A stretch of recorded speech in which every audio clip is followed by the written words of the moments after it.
Gente, tudo bem? Que saudade de vocês! Ai, esse negócio não acaba, né, gente? Pelo amor de Deus! Tô doida pra ir pra sala de aula pra brigar com o Cauã, falar pra Aisha acordar, gente. Ai, Hilary, como que você tá, Hilary? Tá me vendo? Gente, Gabi, ai, Júlia, tem tanta gente, meu Deus, que eu quero brigar em sala de aula. Saudade de mandar acordar.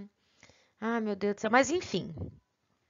É, vamos começar o livro 2 hoje, tá? A página é a 356, tá bom? Então, vou falar um pouquinho para vocês pegarem lá o livro. E aí, no último, né, nosso último conteúdo, a gente falou um pouquinho sobre o citoplasma, enfim. E aí, a gente vai estudar um pouco mais aprofundado o citoplasma, porque a gente vai estudar hoje as organelas citoplasmáticas, que lá no fundamental a gente chama de organelas celulares, e é a mesma coisa. Tá? É porque a gente, né? Estamos no ensino médio. Precisamos falar coisas difíceis. Tá, gente? Então, hoje a gente vai falar um pouquinho sobre as organelas citoplasmáticas. Acho que deu tempo de todo mundo pegar aí o livro, né? Então, vamos começar.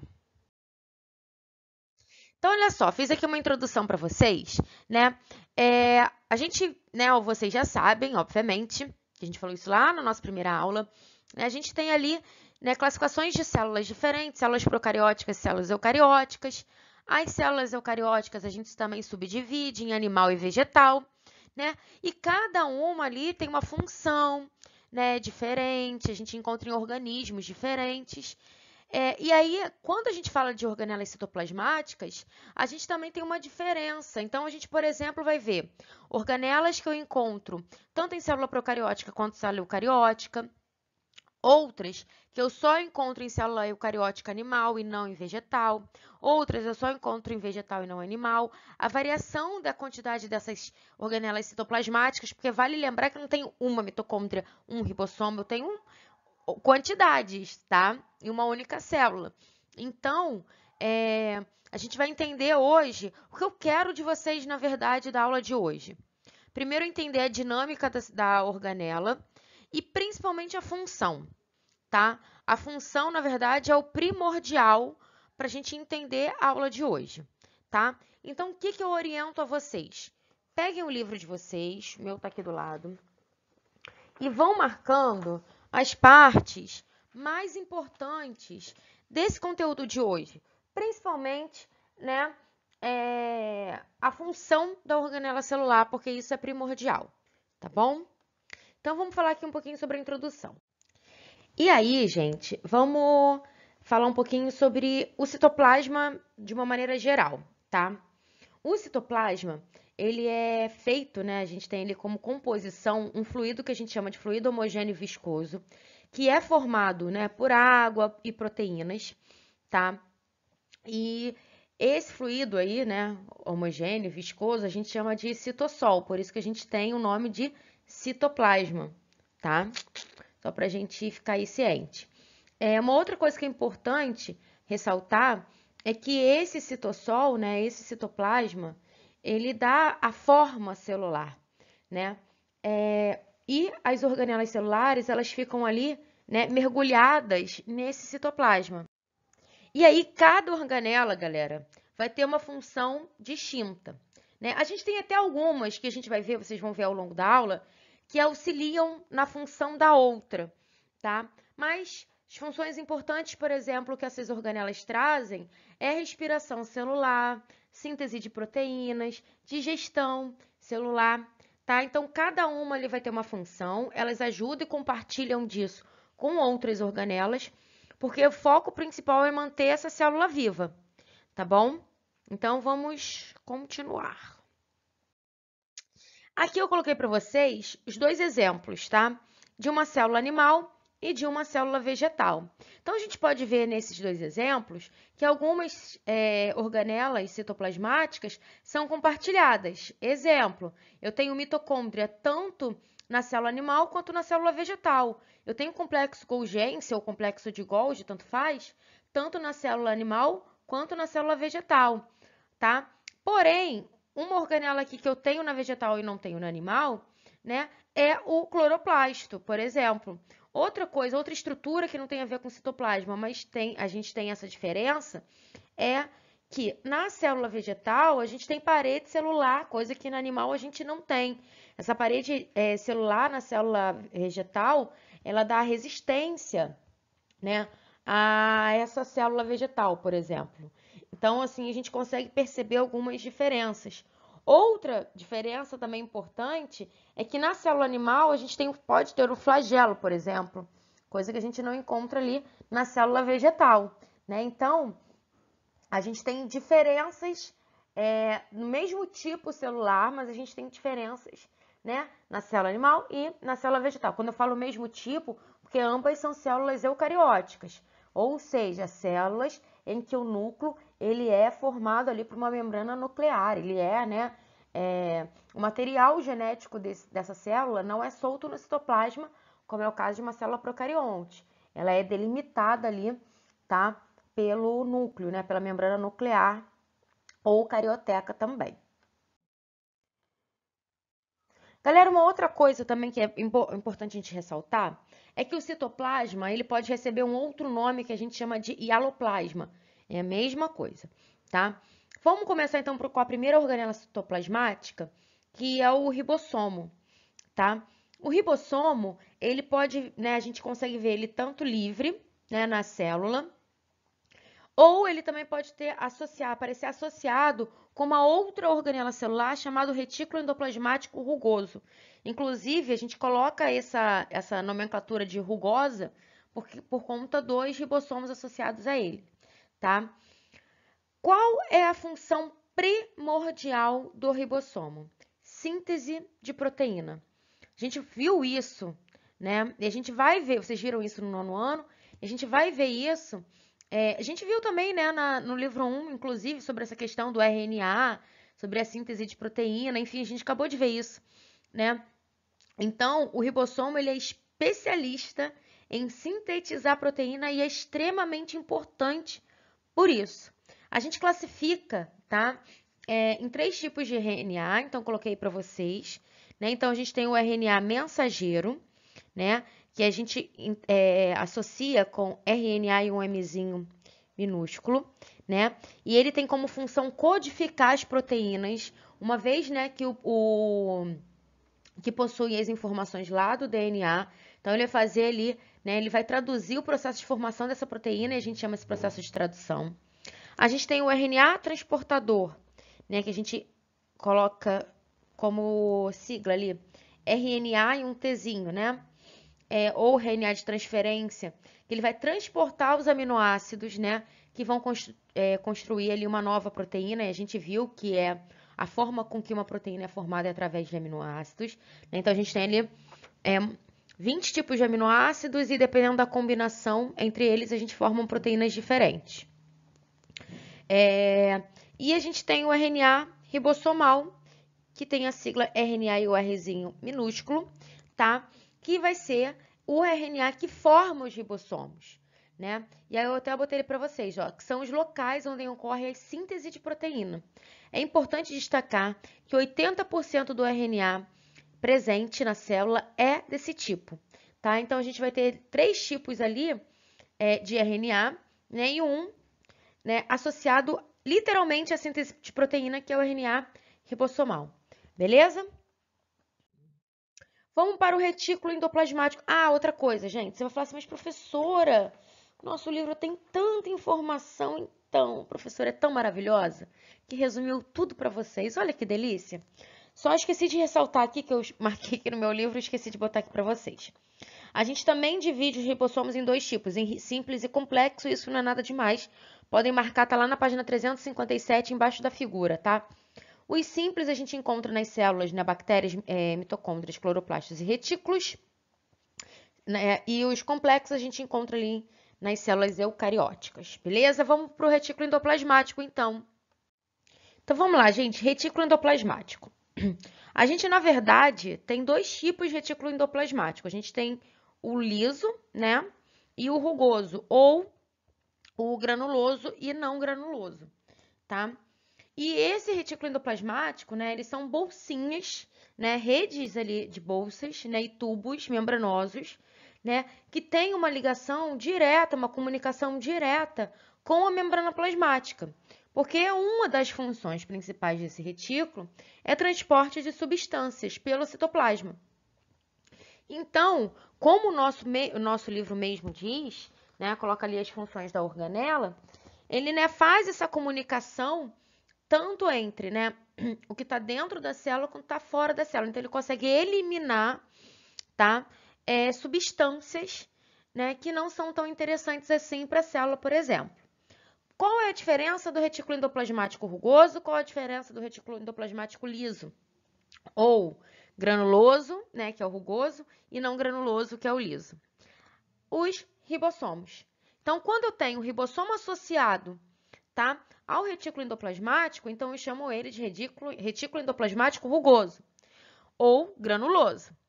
Quando eu não tenho esse ribossomo associado, eu chamo ele de liso ou não granuloso. Tá bom? E aí eu botei para vocês, o retículo endoplasmático rugoso ou granuloso, né? Ele também pode ser chamado de ergastoplasma, tá? Então, a gente tem as bolsinhas ali achatadas, né? Como aqui na imagem, a imagem é esse daqui, ó. Deixa eu marcar aqui para vocês. Aqui, esse aqui, tá? E eles são aderidos ali à superfície externa, que é a membrana plasmática.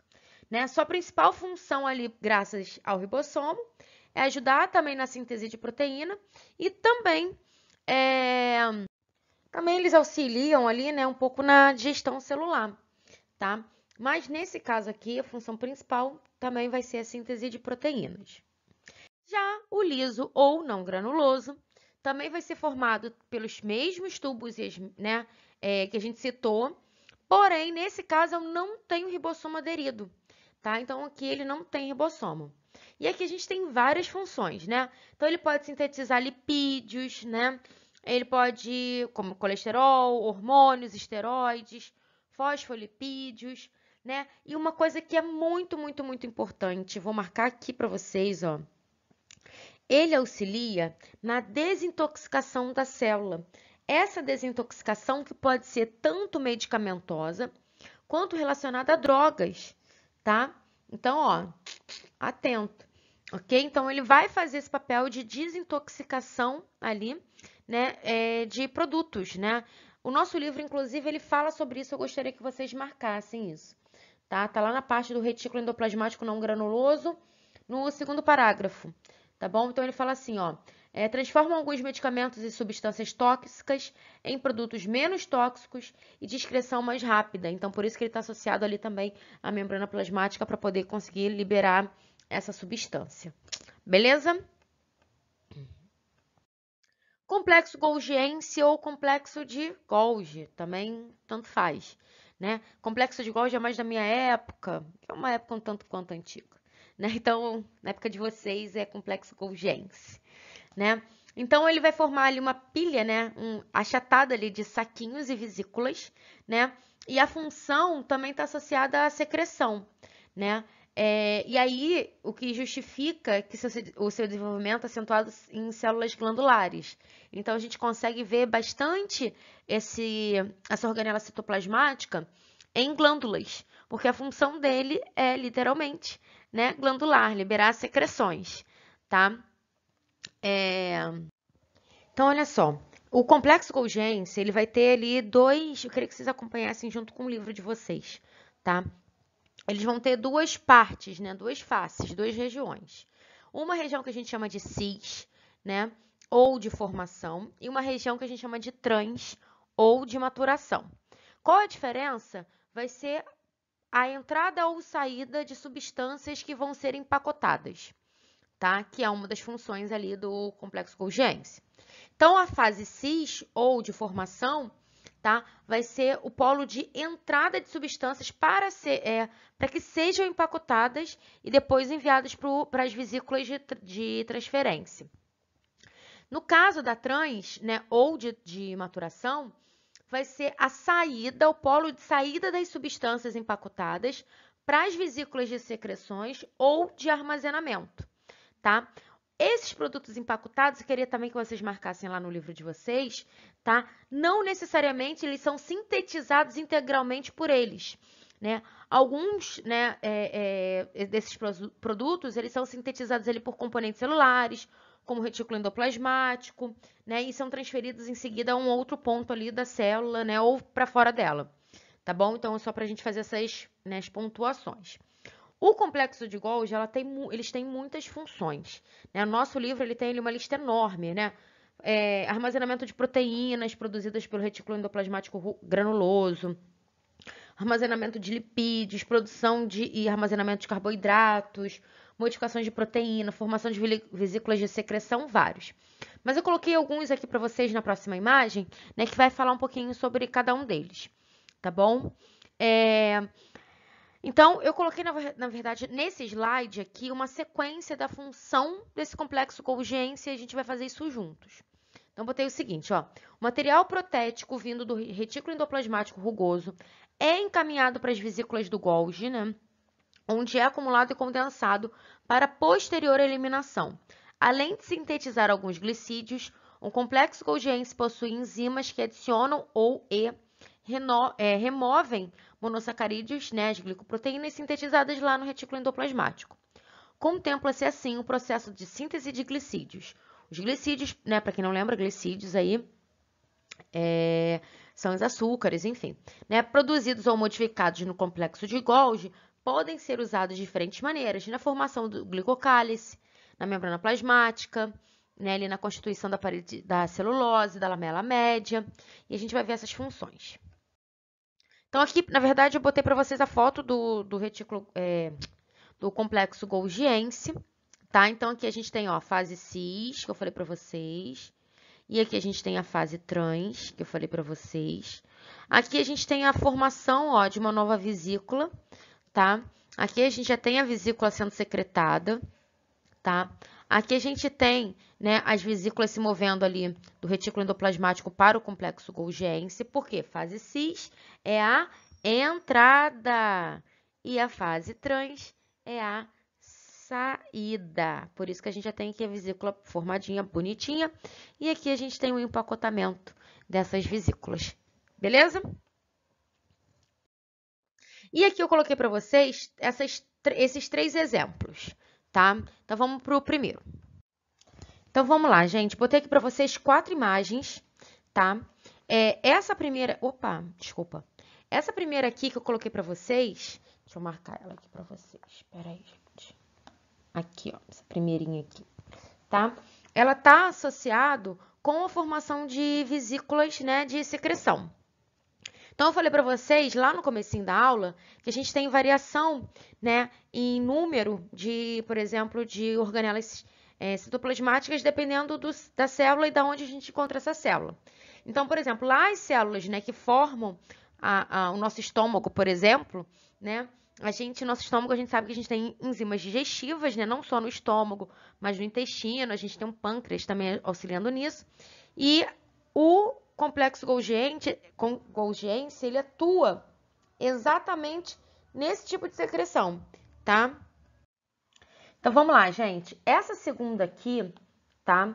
São a organização da lamela média e parede celular.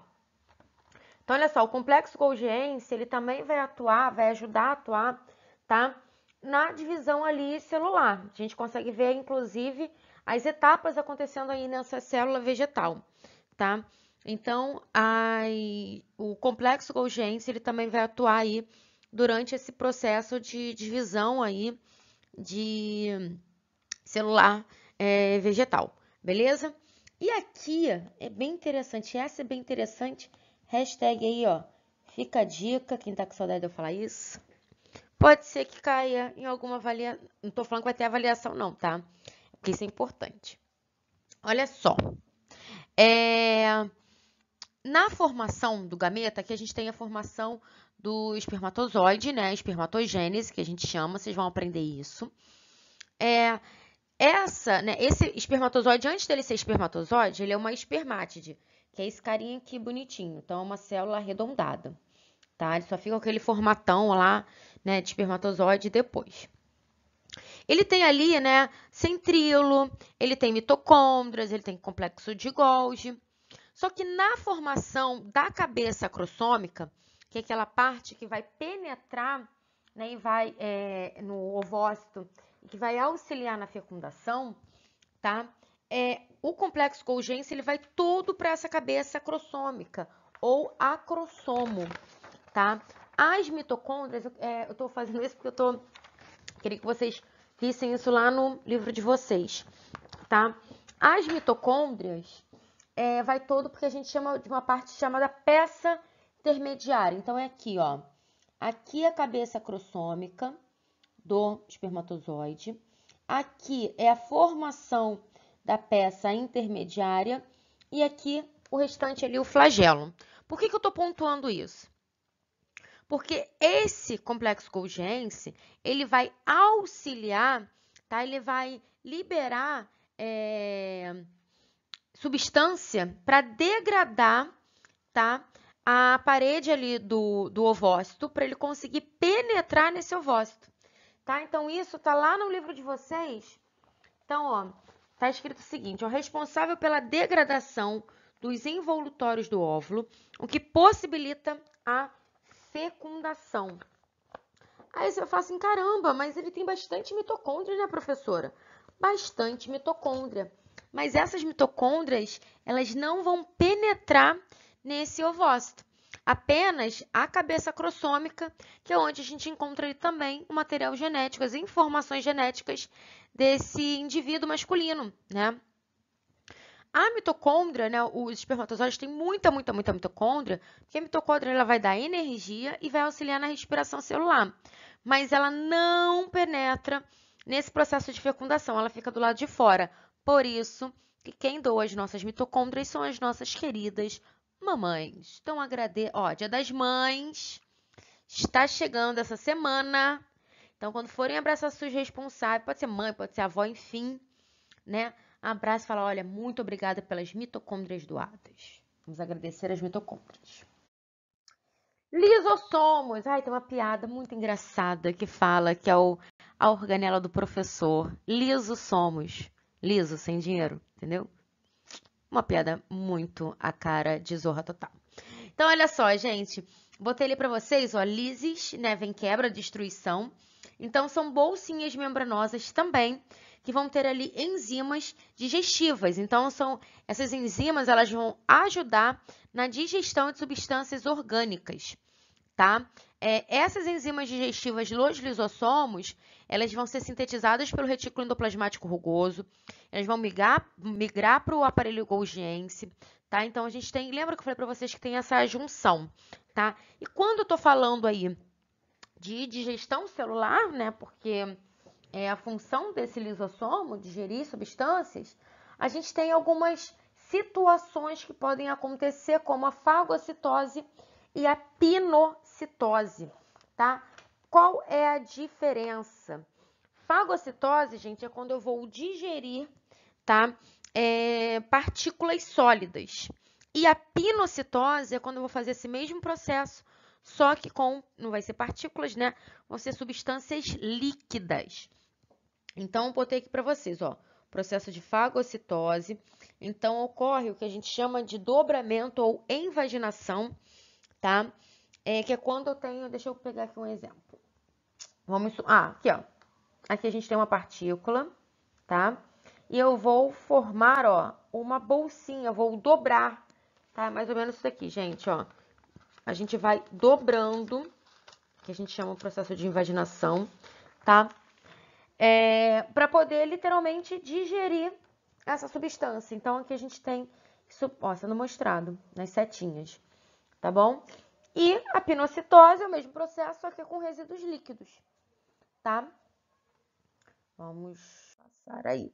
Outra coisa também que é importante é que a gente tem funções dessa organela. Lá no livro de vocês está o seguinte: digestão intracelular, digestão intracelular, né, que é heterofagia e autofagia, e autólise, que é necrose e apoptose. Qual é a diferença? Vamos lá. Heterofagia. Então, a gente vai ter um material para ser digerido, né, lá nos lisossomos, proveniente do meio externo. Esse material pode ser digerido por fagocitose ou pinocitose. A autofagia, né, é o que a gente vai fazer com os próprios componentes daquela organela. Então, a digestão dessas organelas produz componentes para o citoplasma. Então, geralmente acontece, né, do lisossomo, ele perceber que tem uma organelazinha velha ou que não está fazendo suas funções direito, ele vai lá e vai digerir aquela organela, tá? E a autólise, tá? Ela vai ser dividida em necrose e apoptose. Então, vamos entender primeiro o que é autólise, depois eu explico para vocês a diferença de apoptose e necrose. A autólise vai ser quando a célula ela se programa para se autodestruir, tá? Então, eu tenho um tempinho, eu vou me destruir amanhã. Então, a gente é um processo, né? Botei ali para vocês, é um processo pelo qual uma célula se autodestrói. Esse processo de autodestruição pode acontecer por apoptose ou por necrose, tá? Quando é por apoptose, essa destruição ela já vem determinada geneticamente. Então, ela já sabe quando isso vai acontecer. Por necrose, a célula vai percebendo que algumas situações, tá, não estão como deveriam estar. Então, isso pode acontecer, por exemplo, com uma variação de pH, de temperatura, tá? Então, a célula vai percebendo que o negócio não está e ela vai morrendo, tá? Então, botei ele para vocês. A apoptose, determinada geneticamente, ocorre dentro de intervalos fisiológicos, a célula fica compactada, resulta de diversos passos intrinsecamente regulados, participa no equilíbrio osmótico de organismo, fenômeno individual celular, nunca ocorre pela perda de permeabilidade da membrana. As vesículas formadas são removidas por fagocitose no processo muito rápido que não deixa vestígio, então rapidinho. Já a necrose, ela resulta ali de alterações, né, eu falei para vocês, fisiológicas. O citoplasma, ele incha, resulta da inviabilização metabólica da célula, não tem funções homeostáticas. O fenômeno é coletivo de todas as células vizinhas. Então, quando a gente tem a necrose celular, começa com uma única célula, mas ela vai se espalhando, tá? Resulta ali da perda da permeabilidade da membrana e o derramamento do fluido celular inicia-se inflamação, por isso que a gente tem ali, né, a questão do citoplasma inchar, né, que duram horas ou dias e originam ali marcas duradouras que são as famosas cicatrizes, tá? Peroxissomos e glicosissomos é a mesma coisa, né? São bolsas também membranosas que também têm enzimas digestivas, mas são diferentes ali, né, das enzimas digestivas dos lisossomos, porque nesse caso eles vão digerir, além das enzimas para digerir gorduras, né, e aminoácidos. Então, eles vão, além do que os lisossomos já digerem, eles vão digerir outras substâncias. Aqui, gente, é outra coisa importante. Eles também participam, tá, da desintoxicação celular, principalmente de drogas, tá, e álcool no sangue. Então, ele vai fazer esse papel também de desintoxicação, tá bom? Ele auxilia também ali na síntese dos sais biliares, né, processo de digestão das gorduras, como eu já tinha falado para vocês. Tá? E aqui a gente tem uma fotinho desses peroxissomos, olha. São essas bolinhas aqui que a gente consegue ver nessa imagem histológica. Vacúolos, né? Os vacúolos, eles são ali cavidades que a gente vai ter no citoplasma, bem visíveis ao microscópio óptico, né? Que a gente tem um aqui, inclusive. E a gente tem dois tipos de vacúolo. A gente tem o contrátil e o de suco celular. Contrátil, ele vai ser presente lá nos protozoários, né, de água doce. Então, a gente tem um paramércio, galera, um protozoário chamado paramércio. Então, se a gente, obviamente, tivesse essa oportunidade, né, a gente fazia essa experiência de olhar o paramércio no microscópio, né? Mas se Deus quiser, daqui a pouco a gente volta e a gente vai conseguir fazer isso, tá? Então, eles são responsáveis, né, para eliminar o excesso de água nas células desses protozoários, tá? Também eles eliminam substâncias tóxicas, né, em excesso. O de suco celular, eles vão armazenar algumas substâncias, né? Então, coloração das flores, por exemplo, né? Tem as antocianinas, que são pigmentos lá que a gente vai encontrar dissolvidos nesse vacúolo. Então, a gente tem uma diferença, né? Os contráteis, eles vão ali tentar fazer um processo de homeostase e vão, né, eliminar excesso de água e substâncias. E o de suco celular, eles vão armazenar algumas substâncias. Vamos para a famosa mitocôndria. A mitocôndria é muito famosa. Mitocôndria. Então, olha só, gente. Elas são organoides, né, celulares, ou seja, organelas celulares presentes nos eucariontes, né? A gente tem aí tanto vegetal quanto animal, né? Principalmente animal. Falei para vocês que elas são muito, muito importantes, né? Porque ela gera, né? A função das mitocôndrias é gerar energia, né? Que é ATP, adenosina trifosfato. E ela vai gerar esse ATP através de um processo que se chama respiração celular, que vocês vão ter ódio mortal disso, porque a gente vai ser a nossa próxima matéria. E a informação, e vocês vão conhecer o querido Krebs. Krebs, que vocês nunca mais vão querer ouvir falar em Krebs, né? Mas é importante. E a mitocôndria ela vai estar participando desse processo, tá? Então, botei até ali um resumão do resumão, que é o seguinte, ó. A respiração celular, em linhas gerais, né, é uma queima controlada de substâncias orgânicas, por meio da qual a energia contida no alimento é gradualmente liberada e transferida para a molécula de ATP. E ATP é energia. Quem dera se a explicação do ciclo de Krebs fosse tão fácil quanto essas duas linhas maravilhosas. Beleza?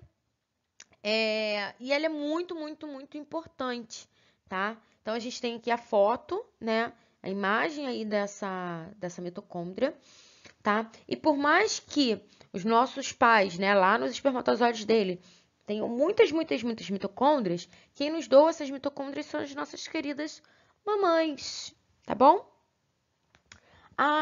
Eu esqueci de falar. Então, a gente tem aí duas membranas, né, que vão recobrir essa organela, que a gente tem a membrana externa, aqui na fotinho, tá? E a gente tem a membrana interna, que é essa partezinha aqui, tá? E a gente tem as dobrinhas ali, né, que tem as cristas mitocondriais, que são essas dobrinhas aqui. Beleza? Vamos para os plastos. Os plastos, galera, a gente encontra nas plantas e nas algas, né? Ela também vai estar associada com uma outra organela que se chama cloroplasto, tá? Porque, obviamente, a função delas ali é ajudar no processo de fotossíntese e coloração. Então, ó, os plastos, eles podem ser divididos em duas categorias, os cromoplastos e os leucoplastos. Os cromoplastos, né, tem a ver com cor e leucos é branco, né? Então, os cromoplastos, eles apresentam pigmentação em seu interior, né? São plastos que apresentam pigmentação no seu interior, e os leucoplastos, infelizmente, não apresentam coloração em seu interior, tá? No nosso livro, ele tá na página 367. Uma coisa que é importante lembrar, tá, é que os leucoplastos, eles também auxiliam no armazenamento de lipídios, proteínas, carboidratos. Só para a gente fazer esse adendo aí. Vamos para os cloroplastos. Então, ó, como as mitocôndrias ali são delimitados, né, por duas membranas lipoproteicas, a membrana externa é lisa e a interna é dobrada do nosso querido cloroplasto. Então, é um pouco parecido com a estrutura ali, né, da mitocôndria. A gente consegue ver bem nessa imagem. E, obviamente, o cloroplasto, ele produz uma substância chamada clorofila, né? A clorofila ajuda no processo de fotossíntese, então, junto ali, né, com a captação de luz, ele vai conseguir fazer o processo de fotossíntese, que é a conversão, né, de gás carbônico em oxigênio, tá? Que é uma outra coisa que a gente também vai aprender esse bimestre, né? A gente vai falar sobre fotossíntese, inclusive, agora no livro 2. Foi? Tranquilo? Centríolos, cílios e flagelos. Vamos lá, por partes. Os centríolos, que esses carinhas bonitinhos que eu botei aqui para vocês, eles auxiliam, né, no processo de divisão celular. Então, a gente vai encontrar eles próximos ali ao núcleo, né? Porque quando eles vão fazer mitose e meiose, que a gente tem a separação dos cromossomos, eles vão estar participando desse processo. A gente vai ver também isso em mitose e meiose. Os cílios e os flagelos, né, têm funções ali quase que meio que iguais, mas também levemente distintas. Qual é a diferença? Os cílios, eles são estruturas menores, mais numerosas. O flagelo são estruturas mais longas e em pequeno número, tá? Eles podem servir tanto para locomoção quanto para captura de alimentos. Então, a função dos cílios e dos flagelos é a locomoção e captura de alimento. Por exemplo, eu posso encontrar cílios em células procarióticas, né, células de bactérias, e posso encontrar flagelo formando ali o espermatozoide, que a gente falou quando a gente comentou sobre a formação do cabeça crossômica do espermatozoide. Minhas considerações finais. Então, botei um mosaico aí lindo e maravilhoso. Na verdade, é um mapa mental do Descomplica, né? E eu sempre sugiro que olhem esses tipos de site, né? ProEnem, Descomplica, Aula D, que são sites e vídeos focados para a galera do primeiro ano, do segundo ano, terceiro ano né, do ensino médio, que vai preparando vocês, né? Então, aqui a gente tem as funções das organelas celulares, a diferença das células procariontes e eucariontes, os componentes da célula que a gente já falou também. E é isso, gente. Muito, muito, muito obrigada por mais essa aula. Tô morrendo de saudade de vocês. Não vejo a hora disso acabar logo, mas se Deus quiser vai acabar. Só a gente ficar em casa, lavar bem as mãos e usar máscara e estudar. Tá bom? Beijão pra vocês e até a próxima, galera. Um abraço.